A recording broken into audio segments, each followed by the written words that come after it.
Okay, so let's take a look at how you can create sales commission tracker in Coda. So first thing, we will create a new document and we will start with blank document.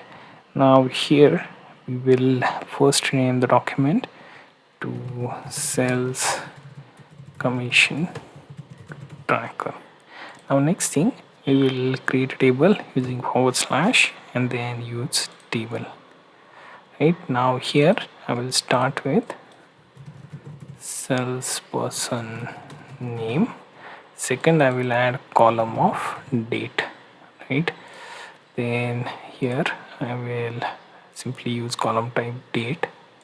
Right, then next thing is commission. Right, and for that I will use number. I can use just number if I want, because I can add percentage then add formula, but that will just complicate things. Now let's create notes as our one of the columns. Right, then we also need to add amount. So let's add text, the number to currency. Right, and here I will rename this to amount. Right, so I will replace this to the second column.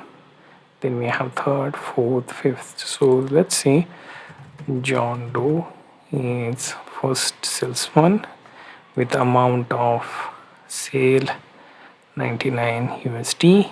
Then date was say today or yesterday.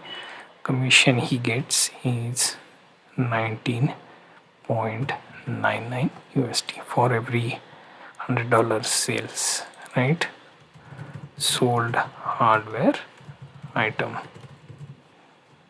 Then we have Jane Doe who did sale of 299.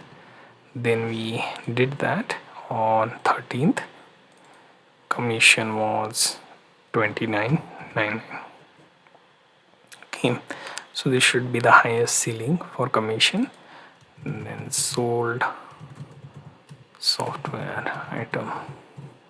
Right, so like this I can keep on adding the salesperson name, amount, date, and commission. I can also conditionally format the commission amount so that we can see who was the highest and lowest and so on.